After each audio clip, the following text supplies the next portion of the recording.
డిపార్ట్మెంట్ల వారీగా శ్వేతపత్రాలను విడుదల చేయాలనేటువంటి ఉద్దేశంతో పోలవరం మీద ఒక శ్వేతపత్రాన్ని ఆయన విడుదల చేశారు. దానితో పాటు విద్యుత్తు మీద కూడా ఒక శ్వేతపత్రాన్ని విడుదల చేశారు.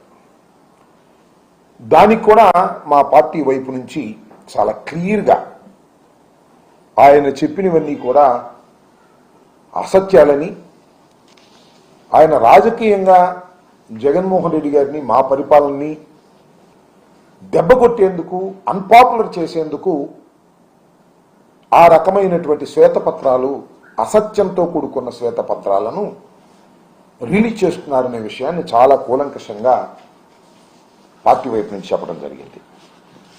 అయితే చిత్రమైన విషయం ఏంటంటే, మొన్న 17వ తారీఖున, ఈ నెల 17వ తారీఖున శాంతి భద్రతల మీద ఆయన ఒక శ్వేతపత్రాన్ని విడుదల చేయాలని అనుకున్నారు, ప్రకటించారు. ప్రకటించిన తర్వాత ఆ శ్వేతపత్ర విడుదలని వాయిదా వేసుకున్నారు. ఇక్కడ నేను చాలా సూటిగా ప్రశ్నిస్తున్నా, ఎందుకు వాయిదా వేసుకున్నారు అని అడుగుతా ఉన్నా. ఎందుకు వాయిదా వేసుకున్నారో నేను ప్రత్యేకంగా చెప్పాల్సిన అవసరం లేదు.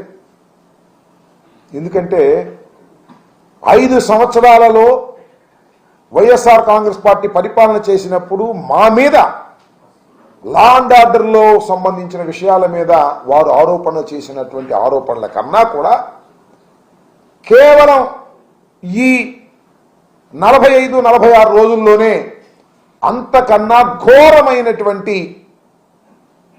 వైఫల్యాలు ప్రజల కళ్ళ కనిపిస్తున్నాయి. ఆరోపణలు మాత్రమే చాలా స్పష్టంగా కనిపిస్తా ఉన్నాయి.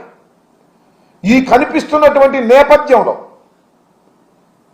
శ్వేతపత్రం రిలీజ్ చేస్తే ప్రజలు దాన్ని రిసీవ్ చేసుకోలేరనే ఉద్దేశంతో శ్వేతపత్రాన్ని రిలీజ్ చేయకోకుండా పారిపోయేటటువంటి పరిస్థితి చంద్రబాబు నాయుడు గారికి కలిగింది. ఆయన అంతరాత్మ అంగీకరించాల.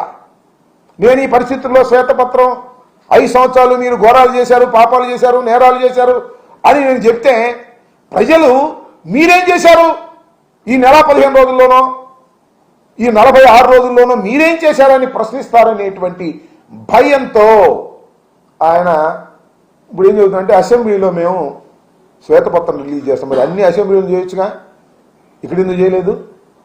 ఆ నేపథ్యం అలా ఉందని ఈ సందర్భంగా నేను మనవి చేస్తున్నాను.